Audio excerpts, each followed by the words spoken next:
I remember the exact moment everything changed. Tuesday, October 17th, 2:30 p.m. The Hendricks meeting got canceled. Something about their CFO having a medical emergency. And I decided to head home early for once. After 3 years of 60-hour weeks at the firm, leaving before 5 felt almost rebellious. The autumn air had that crisp bite to it, leaves crunching under my shoes as I walked from the parking garage to our brownstone in Lincoln Park. The house was quiet when I opened the door. Too quiet. Usually, if Rachel was home, I'd hear music playing or the television murmuring from the living room. Instead, there was just the hollow silence of an empty house, punctuated by the hum of the refrigerator. The note was on the kitchen counter, propped against the coffee maker. White paper, her looping handwriting in blue ink. David, I'll be back Sunday evening. I know this is sudden, but I need this time. Please don't be angry. I love you, but I need to do this for myself. The kids are at my mother's through the weekend. We'll talk when I get back.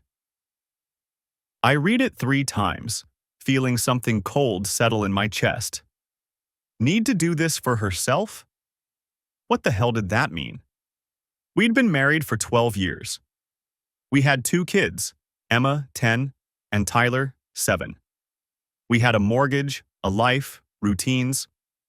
You don't just vanish for a long weekend with a cryptic note. My hands were shaking as I pulled out my phone. I called her cell. Straight to voicemail. Called again. Same thing. The coldness in my chest spread, turning into something else. A sick, crawling suspicion that I'd been pushing down for months. The late nights, the new perfume, the way she'd started going to the gym at odd hours, the sudden interest in her appearance after years of comfortable indifference. How she'd password-protected her phone after never caring before. The way she'd pull away when I tried to touch her, always with some excuse. Tired, stressed, headache. I'd told myself I was being paranoid, that I was projecting my own insecurities. That marriages go through phases and this was just one of them. But now, standing in our kitchen with that note in my hand, the paranoia crystallized into certainty. I went upstairs to our bedroom. Her laptop was on the dresser, lid closed. Rachel had always been careless about technology. She'd give me her passwords, leave devices unlocked, never worried about security. It was one of the things I'd found endearing about her, this casual trust. Now it was going to be her undoing. The laptop opened to her email. She was still logged in. I felt a moment of hesitation. This was a violation of privacy, a line I'd never crossed before. But she'd already crossed a line by leaving that note, by whatever she was doing this weekend. I didn't have to search long. The messages were all there, a digital trail of betrayal stretching back 6 months. Messages to someone named Jason Whitmore, her boss, the VP of marketing at Stellar Dynamics, where Rachel had worked as a senior brand manager for 3 years. The early messages were innocent enough, work stuff, project updates. Then they shifted. Compliments, inside jokes, late-night messages that had nothing to do with work. Then the turn, sometime in May. Jason, I can't stop thinking about yesterday, in my office. God, Rachel. Rachel, I know, I can't either. This is crazy, we can't do this again. Jason, but we will, won't we? Rachel, yes. I had to stop reading for a moment, press my palms against my eyes until I saw stars. Breathe. Just breathe. I kept scrolling. The messages got more explicit, though Rachel at least had the decency to use euphemisms. Plans for lunch that clearly weren't about lunch. References to hotels. To his apartment when his wife was traveling. His wife. He was married too. And then, from 3 days ago, Jason. What do you say we do this properly? A real weekend, not just stolen hours. I've booked us the suite at the Whitmore, Friday to Sunday. Tell David you're going to a spa retreat or something. We deserve this, Rachel. We deserve to see what this could be without hiding. Rachel. The Whitmore? Jason, that's too much. Too risky. Jason. Let me spoil you. You're worth it. You're worth everything. Rachel. Okay, yes. I'll figure something out. The Whitmore. A 5-star hotel downtown. The kind of place that cost more per night than our mortgage payment. He was taking my wife to a luxury hotel for a romantic weekend while I worked to pay for our kids' school and our house and our life.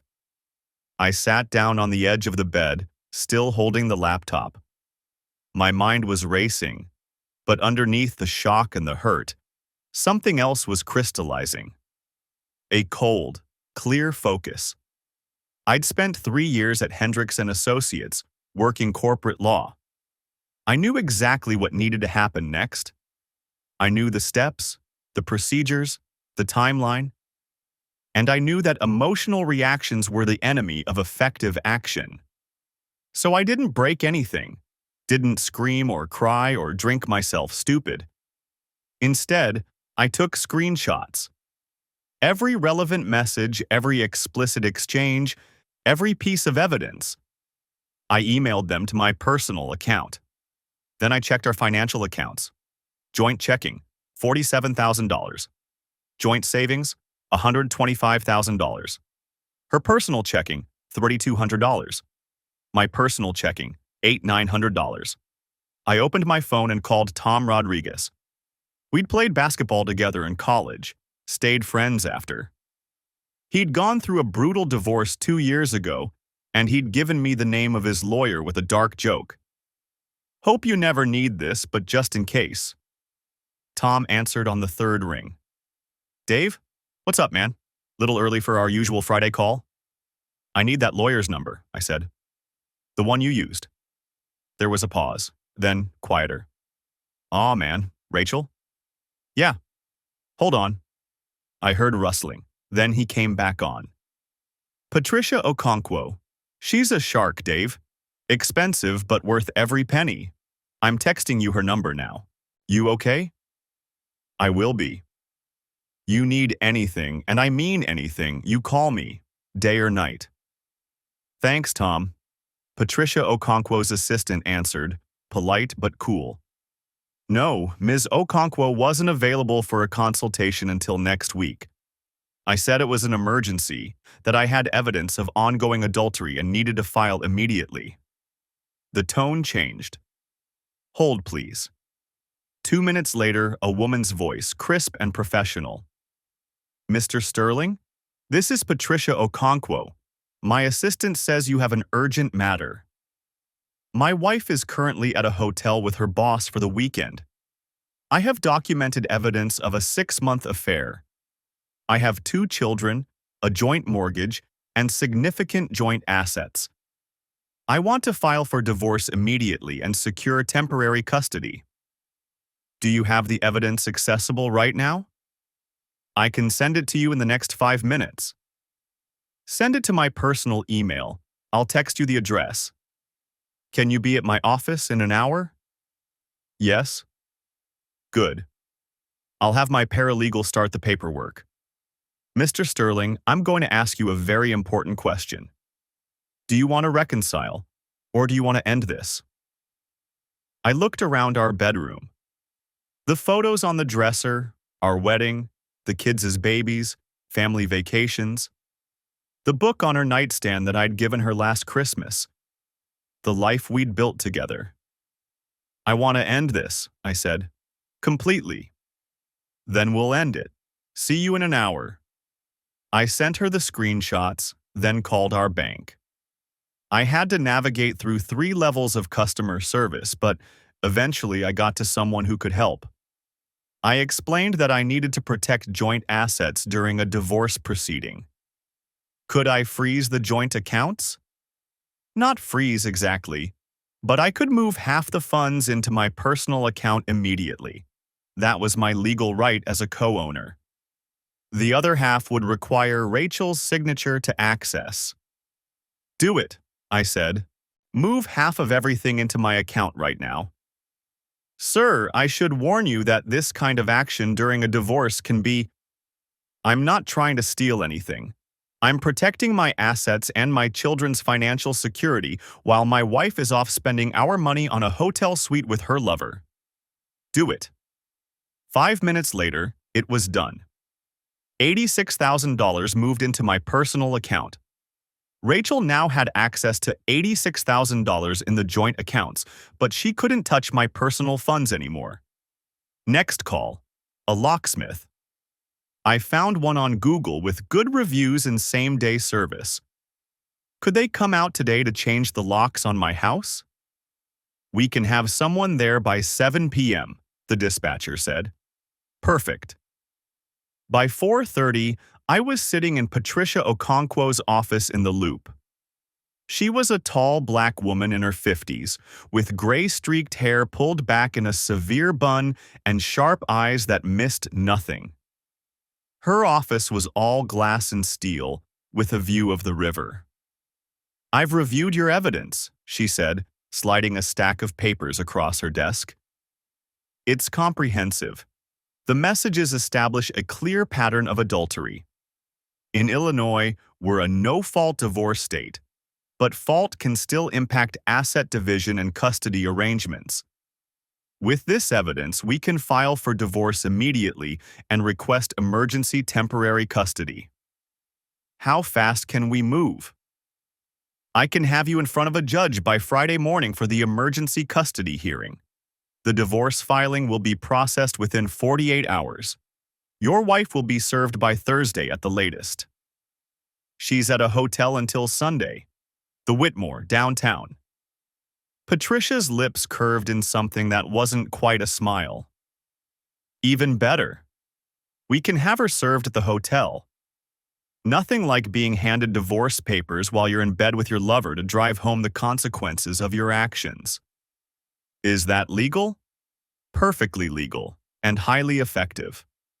She leaned forward.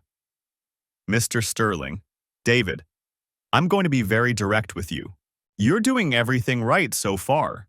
You're acting quickly, you're securing assets, you're protecting your position, but I need to know if you're going to stay the course. Because your wife is going to call you. She's going to cry, she's going to beg, she's going to promise it was a mistake. And men, good men like you, tend to fold when that happens. I won't fold. Your wife committed adultery. She abandoned her children for a weekend with another man. She betrayed your trust and your marriage. When this gets ugly, and it will get ugly, I need to know you're going to trust me and follow my advice. Can you do that? I thought about the note on the kitchen counter. I need to do this for myself. Like her marriage vows were some kind of prison she needed a vacation from. Yes, I said. I can do that. Good. She pulled out a tablet. Let's start with the basics. I need a full accounting of your assets, your income, your wife's income, your children's schools and activities, and anything else relevant to custody and asset division. We spent the next 2 hours going through everything. The house, worth about $650,000, with $200,000 left on the mortgage. My salary, $145,000 as an associate at the firm. Rachel's salary, $89,000 at Stellar Dynamics. Retirement accounts, investment accounts, the cars, the kids' college funds. Every detail of our financial life laid bare. You have excellent documentation, Patricia said. Most clients come in with vague ideas about what they own. You've kept good records. I'm a lawyer, I said. Documentation is what I do. It's going to serve you well. She signed the last form with a flourish. I'll have everything filed tonight. Emergency custody hearing is set for Friday at 9 a.m. at the Daily Center. The judge will be Renee Martinez. She's tough but fair, and she doesn't look kindly on adultery when children are involved. What about work? Her boss? Patricia raised an eyebrow. What about him? Jason Whitmore. He's a VP at Stellar Dynamics. Married.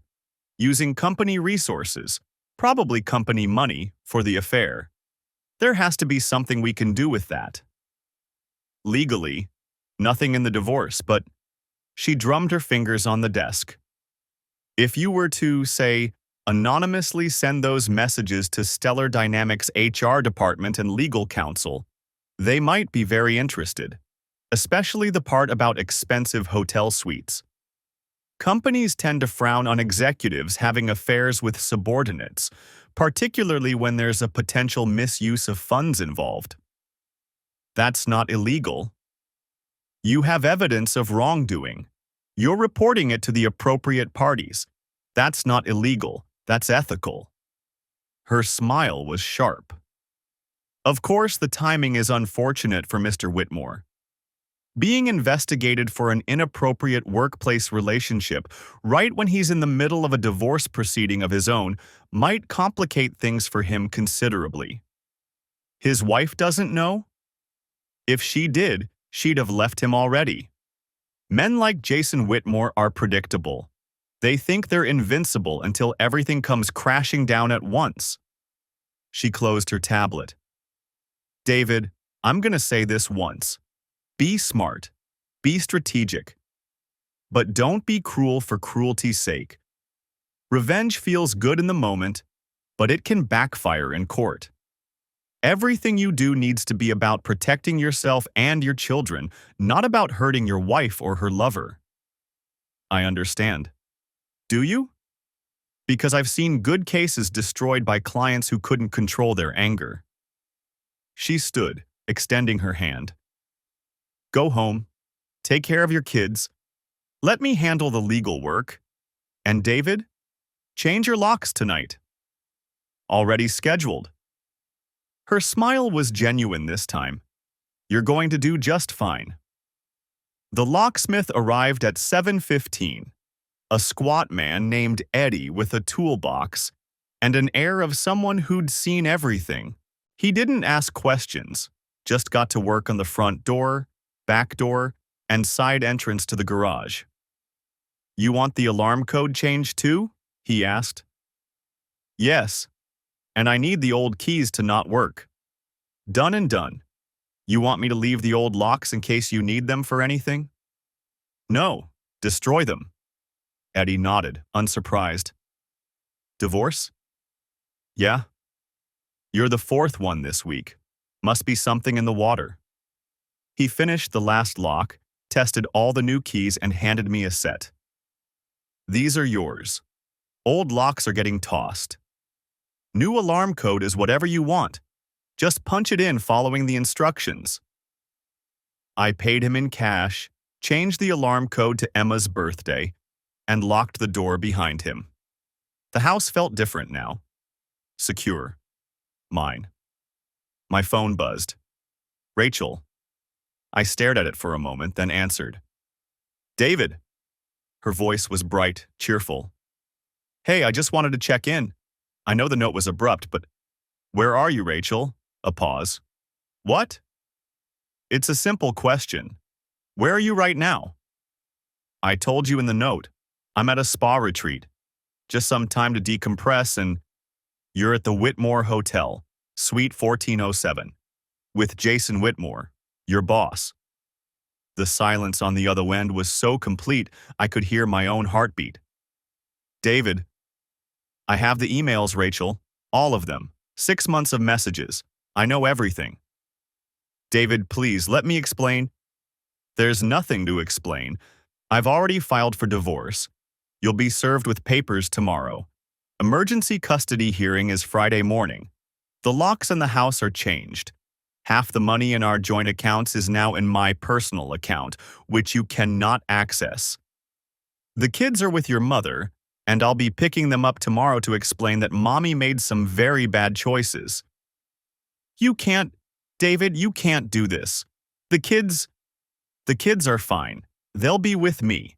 Their mother, however, decided that spending a weekend in a luxury hotel with her married boss was more important than her family. It's not like that. David, please, we need to talk about this. We'll talk in court. Enjoy your weekend, Rachel. I hope it was worth it. I hung up. The phone immediately started ringing again. I turned it off. I didn't sleep that night. I kept expecting to hear a key in the lock, to hear Rachel trying to get in. But the new locks held, and the house stayed quiet. Wednesday morning, I drove to Rachel's mother's house in Evanston. Linda answered the door with Emma and Tyler hovering behind her, looking uncertain. David, Linda said, her voice cool. Rachel called me last night. Very upset. She said you're being irrational, that you've locked her out of the house. Linda, with all due respect, this is between me and Rachel, but since the kids are involved, they need to know the truth. I looked at Emma and Tyler. Can we talk inside? Linda's mouth thinned, but she stepped aside. We sat in the living room, the kids on the couch between their grandmother and me. Dad, what's going on? Emma asked. She was 10, smart enough to know something was wrong, not old enough to guess what. Your mom and I are getting divorced, I said. No point in sugarcoating it. She's been lying to us for a long time and I found out. You're going to be living with me for now. But what about Mom? Tyler asked, his voice small. Your mom will still see you, just not right now. She made some very bad choices, and there are consequences for those choices. David, you can't poison them against their mother, Linda started. I'm not poisoning anyone. I'm telling them the truth. Rachel committed adultery. She's currently at a hotel with another man, her boss, while her husband and children deal with the fallout. Those are the facts. Linda's face went white. She wouldn't. Rachel wouldn't do that. I have 6 months of emails proving otherwise. Your daughter destroyed our marriage because she decided she needed to do this for herself. Direct quote from the note she left me. Emma was crying now, silent tears rolling down her cheeks. Tyler just looked confused. I knelt in front of them. I know this is hard, I said. I know it's scary and confusing. But I promise you, we're going to be okay. You, me, we're going to get through this. And your mom, she's going to have to figure out her own life now. But you're safe with me. Always. I want to go home, Emma whispered. Then let's go home. Linda tried to argue, but I wasn't interested in her opinions anymore. I packed up the kids' bags, loaded them in the car, and drove back to Lincoln Park. On the way, I stopped at their favorite burger place. Sometimes small comforts matter most. That afternoon, a process server arrived at the Whitmore Hotel and delivered divorce papers to Rachel in Suite 1407. I know because Patricia called me at 3 p.m. to confirm service. Your wife was, shall we say, not pleased, Patricia said dryly. Apparently, she made quite a scene in the hotel lobby. Security had to escort her back to her room. But the papers are served, which means the clock is running. And the custody hearing? Still on for Friday morning. Judge Martinez has reviewed the preliminary filings and the evidence. She's inclined to grant temporary custody to you based on abandonment and the adultery evidence. Your wife's lawyer, if she's smart enough to get one by Friday, is going to have a very uphill battle. What about the HR complaint? That's your decision, David. But if you're going to do it now. The longer you wait, the less effective it will be. I had Stellar Dynamics HR director's email address from their company website.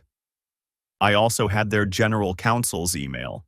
I created a new Gmail account, a fake one, untraceable to me, and sent both of them a carefully worded email. To whom it may concern, I am writing to report a serious breach of company ethics. VP of Marketing. Jason Whitmore has been engaged in an ongoing affair with his direct report, Rachel Sterling, for the past 6 months. I have documented evidence that Mr. Whitmore has been using company resources and potentially company funds to conduct this affair, including expensive hotel stays and luxury gifts. I am providing this information anonymously because I believe the company has a right to investigate potential misuse of corporate assets and violations of your sexual harassment policies. Please see attached evidence. I attached selected screenshots, enough to prove the affair and the gifts, not enough to show where I'd gotten them. Then I hit send. By Thursday morning, the wheels were in motion. Patricia called to confirm that Rachel had retained a lawyer, a mid-tier divorce attorney named Marcus Webb, who was known for trying to reconcile cases rather than fight them. "That's actually good for us," Patricia said. "It means she's not going scorched earth. Webb will try to negotiate a settlement. We'll refuse because we don't need to settle. We have all the leverage." "What about the custody hearing?" "Tomorrow at 9. Be there 15 minutes early, wear a suit, bring documentation of everything, your employment, your residence, the kids' school records, anything that proves you're a stable parent. And David? Don't engage with your wife if she tries to talk to you. Let me do all the talking." Friday morning, I dropped the kids at Linda's house. She was still cold toward me, but she agreed to watch them during the hearing. Then I drove downtown to the Daily Center, my stomach tight with nerves. Patricia met me outside the courtroom. "Your wife is here, so is her lawyer. She looks rough. I don't think she's slept much." "Good. Remember, don't engage. Let me handle everything." Inside the courtroom, Rachel was sitting at the defendant's table with Marcus Webb, a heavy-set man in his 50s with kind eyes. Rachel looked like hell. Her eyes were red and puffy, her face blotchy from crying. She was wearing jeans and a sweater, not exactly appropriate courtroom attire. She saw me and half stood, like she was going to come over. Webb pulled her back down, whispering urgently in her ear. Judge Renee Martinez entered, a stern-faced Latina woman in her 60s. We all stood. "Be seated," Judge Martinez said. "Case number 2023 D4782, Sterling versus Sterling. Emergency petition for temporary custody. Ms. Okonkwo, you're representing the petitioner?" "Yes, Your Honor." "And Mr. Webb, you're representing the respondent?" "Yes, Your Honor." "Ms. Okonkwo, this is your petition. Present your case." Patricia stood, crisp and professional. "Your Honor, we are seeking emergency temporary custody of the minor children, Emma Sterling, age 10, and Tyler Sterling, age 7, based on abandonment and a pattern of behavior that indicates Mrs. Sterling is not currently capable of providing a stable home environment for the children." She laid it out methodically. The note Rachel had left, the 6-month affair, the luxury hotel weekend while abandoning her children, the pattern of deception and lies. She submitted the email evidence, the note, my sworn statement. Judge Martinez reviewed everything, her face impassive. Then she looked at Rachel. "Mrs. Sterling, do you dispute any of these facts?" Rachel stood, shaking. "Your Honor, I made a mistake. A terrible mistake. But I love my children. I would never—" "Did you or did you not leave your children with your mother last Friday to spend the weekend at a hotel with a man who is not your husband?" "Yes, but—" "And did you or did you not leave your husband a note saying you needed to do this for yourself without providing any explanation or contact information?" "I did, but Your Honor, if I could just explain—" "I don't need explanations, Mrs. Sterling.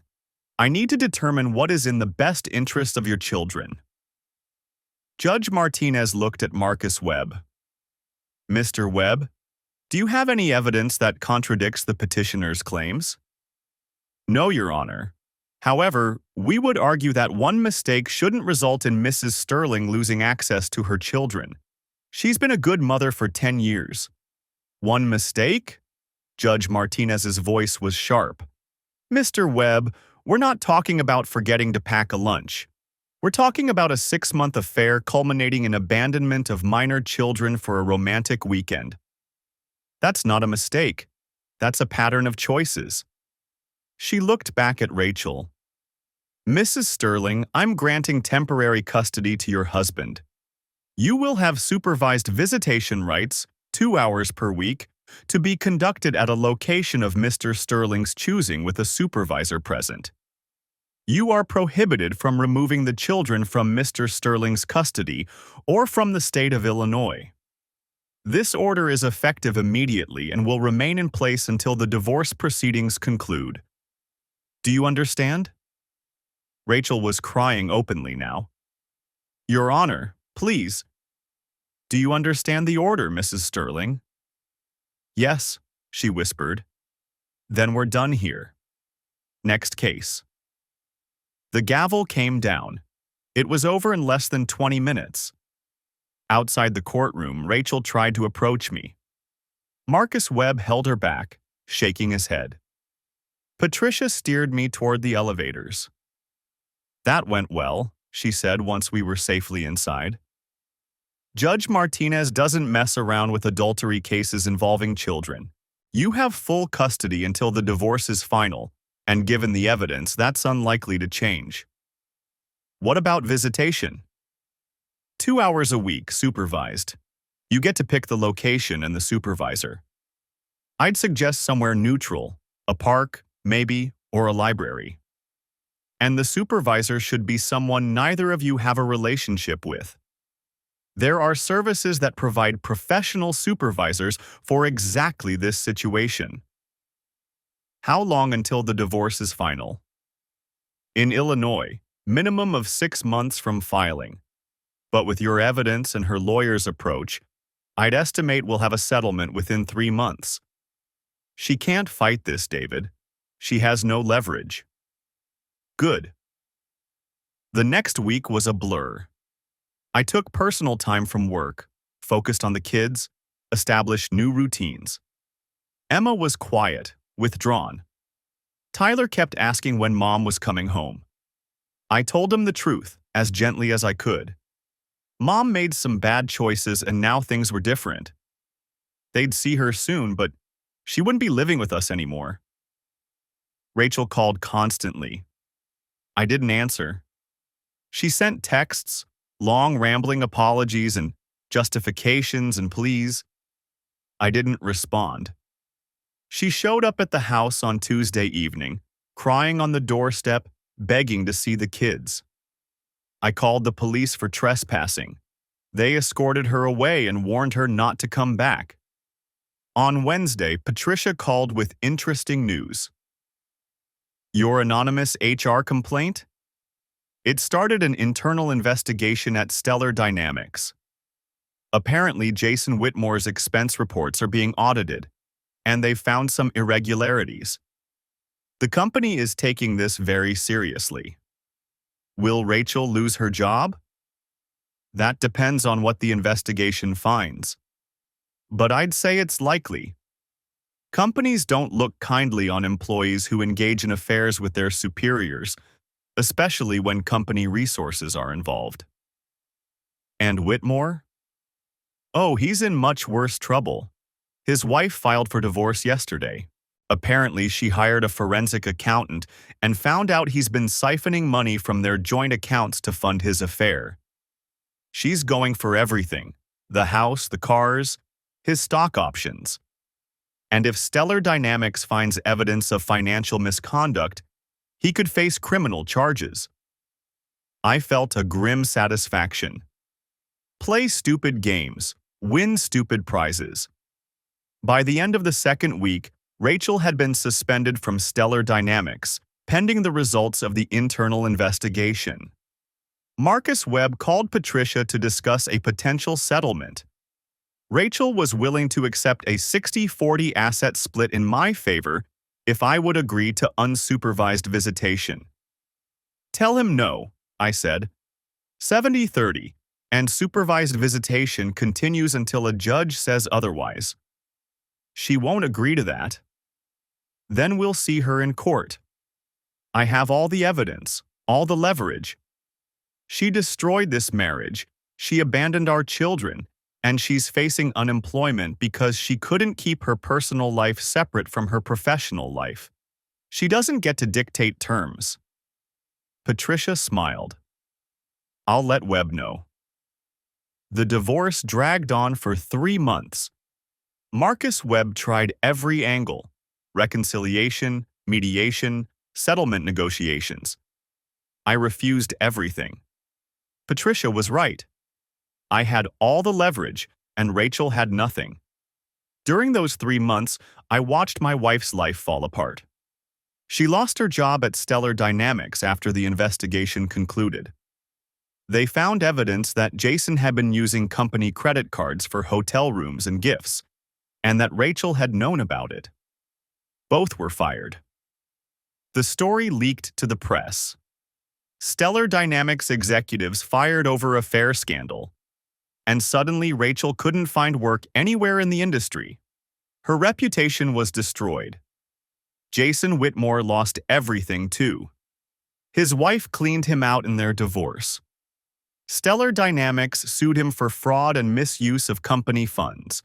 Last I heard, he'd declared bankruptcy and moved back to Ohio to live with his brother. The supervised visitation with the kids went poorly. Rachel would show up emotional, crying, trying to hug Emma and Tyler, making it all about her feelings. The kids started dreading the visits. Emma asked me if she had to keep seeing Mom. Tyler had nightmares. I documented everything. Every failed visit. Every time Rachel showed up late or emotional. Every time she made the kids cry. Patricia added it all to the file. By January, Rachel agreed to our terms. 70-30 assets split in my favor. I kept the house, the better car, most of the retirement accounts. She got $200,000 in her car. I got primary custody. She got supervised visitation twice a month. No alimony. She'd forfeited that with the adultery. The divorce was finalized on January 28, 2024. Judge Martinez signed the papers without comment. Rachel wasn't even in the courtroom. She'd sent Webb to represent her. I should have felt victorious. I'd won everything. The kids, the house, the money, my reputation intact while hers was in ruins. Instead, I felt nothing. Just a hollow emptiness where my marriage used to be. The next year was hard. I'm not going to pretend it wasn't. The kids struggled. Emma developed anxiety, started therapy. Tyler regressed, started wetting the bed again. I took them to counseling, individual and family. We established routines. Movie nights, pizza Fridays, homework at the kitchen table. Small, normal things to rebuild a sense of stability. I struggled too. Depression hit me hard in March. I'd wake up at 3 a.m. unable to sleep, replaying everything in my head. What had I missed? How had I not seen it earlier? Was there something I could have done differently? I started seeing a therapist. Dr. Reeves, a calm man in his 60s who'd specialized in divorce trauma. He helped me understand that I wasn't to blame for Rachel's choices, that I'd done everything right, but that didn't mean it would feel right. You're grieving, he told me in one session. You lost your marriage, your partner, your vision of the future. Even though you're angry, and you have every right to be angry, you're also mourning. Let yourself mourn. So I did. I let myself feel the hurt, the betrayal, the loss. I cried in the shower where the kids couldn't hear me. I punched pillows and screamed into the void of my car on long drives. I mourned the woman I thought I'd married, the life I thought we'd built. And slowly, painfully, I started to heal. Rachel didn't do as well. She moved into a cheap apartment in a rough part of town, all she could afford on her unemployment benefits. She couldn't find work in marketing. Her reputation was too damaged. She took a job as a cashier at a grocery store, then lost it after a few months. Took another job as a receptionist, lost that too. She started drinking. I could tell during the supervised visits. Her hands would shake, her eyes would be bloodshot. The supervisor noted it in her reports. I filed to reduce visitation further. Judge Martinez agreed. By the end of that first year, Rachel was seeing the kids once a month for 1 hour. She'd moved 3 times, each apartment smaller and worse than the last. She'd gained weight, lost her hair's shine, looked 10 years older than she was. I didn't feel sorry for her. She'd made her choices. The second year was better. Emma's anxiety improved. Tyler stopped having nightmares. We found a rhythm. I made partner at the firm, the promotion I'd been working toward for years. The kids excelled in school. We took a vacation to Disney World, just the 3 of us. Made new memories to replace the old ones. Rachel faded into the background of our lives. She missed visits. Showed up drunk once and the supervisor called me to pick up the kids early. I filed to terminate her visitation rights entirely. Her lawyer didn't even fight it. By year 3, Rachel had essentially disappeared from our lives. She sent birthday cards to the kids, generic, store-bought cards with $5 bills inside. She called sometimes, but Emma and Tyler stopped wanting to answer. I didn't force them. They were old enough to make their own choices about their relationship with their mother. I started dating again. Nothing serious, just casual dinners and occasional movies with a colleague from work, Jennifer. She was divorced too, had a daughter in high school. We understood each other's damage, took things slow. It was nice to have adult company again, to feel like a person and not just a father. Life moved on. I didn't hear much about Rachel after that. Linda would give me updates sometimes when I dropped the kids off for their rare visits with their grandmother. Rachel was still struggling, still couldn't hold a job, still drinking. Linda tried to help, but Rachel pushed her away. She's drowning, Linda told me once, her voice thick with tears. She's drowning and she won't let anyone save her.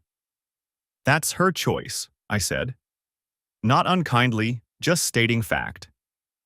Did you ever love her, David? Did you ever really love my daughter? Yes, I said honestly. I loved her very much. But the woman I loved died the day she decided that weekend at the Whitmore was more important than her family. The person who's left, that's not someone I recognize anymore. Linda didn't have an answer for that. Years passed. Emma graduated middle school, then high school. Brilliant kid, got into Northwestern on a full scholarship. Tyler followed in her footsteps. Straight-A student, athlete, popular. They turned out fine despite everything. Maybe because of everything. They learned early that actions have consequences, that trust is fragile, that you have to work to build something that lasts. Rachel wasn't at Emma's high school graduation, wasn't at Tyler's either. She'd stopped trying by then, stopped sending cards, stopped calling. For a while I wondered if she was even alive. Then Linda called me one day in December. Emma was in her second year at Northwestern. Tyler was a senior in high school. She's dead, Linda said, her voice flat. Heart attack. They found her in her apartment 3 days after it happened. The landlord called me because I was the only emergency contact. I sat down heavily on the couch. How old was she? 52. 52. We'd been divorced for 24 years. She'd spent more than 2 decades living in the shadow of that one weekend, that one choice. A quarter-century of regret and isolation and self-destruction. The kids should know, I said. Should they go to the funeral? That's their choice. They're adults now. They can decide. Emma didn't go. She stopped being my mother a long time ago, she said when I told her. I mourned her when I was 10. I don't need to mourn her again. Tyler went. He came back quiet, thoughtful. There was almost nobody there, he told me. Just Grandma Linda, me, and like 3 people from her building. The priest didn't even know her name. He kept calling her our departed sister instead. Are you okay? Yeah, I think so. He looked at me, his eyes, Rachel's eyes, serious. Dad, can I ask you something? Anything. Do you ever regret it? Divorcing her, I mean. Do you ever think about what life would have been like if you'd forgiven her? I thought about it. Really thought about it. About that day in October when I came home early and found the note. About the choice I'd made to act instead of react, to protect instead of forgive. No, I said finally. I don't regret it. What your mother did, it wasn't just a mistake. It was a fundamental betrayal of everything we'd built together. Could I have forgiven her? Maybe. But our marriage would have been a lie after that. A performance. And you and Emma would have grown up in a house full of resentment and fake smiles. But she ended up so... Tyler struggled for words. So destroyed. She destroyed herself, Tyler. I didn't do that to her. I protected you and Emma and myself. What she chose to do after that, the drinking, the isolation, the self-pity, those were her choices. She could have rebuilt her life. She could have gotten help. She chose not to. It still seems sad. It is sad. But Tyler, here's what you need to understand. Actions have consequences. Your mother thought she could have her affair, have her weekend of passion, and then come back to her comfortable life like nothing had happened. She thought she could have it all without paying any price. She was wrong. And you? What price did you pay? I looked at my son, 21 years old, smart, kind, nothing like the wreckage of the man who'd fathered him. I paid the price of losing the life I thought I was building, of raising you and Emma alone, of watching you both hurt and not being able to fix it, of lonely nights and empty beds and wondering if I'd ever trust anyone again. But I got something too. I got to watch you and Emma grow up to be amazing people. I got to keep my dignity and my self-respect. And I got to teach you both that sometimes the hardest thing to do is the right thing to do. Tyler nodded slowly. I think I understand. Good. Because someday you're going to face your own impossible choices. And when you do, I want you to remember, consequences are real. For everyone. There's no escaping them, no matter how much you might want to. We sat in silence for a while after that, father and son, thinking about the woman we'd both lost in different ways, on different days, for different reasons. Later that night, after Tyler had gone to bed, I sat alone in the living room with a glass of whiskey, a rare indulgence. I thought about Rachel, about the woman I'd loved and the stranger she'd become. About the note on the counter and the emails on her laptop and the choice I'd made in that moment to act. I'd won. I'd won everything. The house, the kids, the money, the life I'd built. I'd watched her lose everything while I rebuilt and thrived. But sitting there in the quiet, I realized something. There are no winners in divorce. Just survivors. And survival had come at a cost I'd never fully calculated until now. I raised my glass to the empty room, to the ghost of the woman who'd once been my wife. I hope you found peace, Rachel, I said softly, even if you never deserved it. Then I finished my drink and went to bed, because tomorrow was coming, the way it always does. And there were still consequences to live with for all of us, even the ones who thought they'd escaped them. There never was any escaping the consequences, for any of us.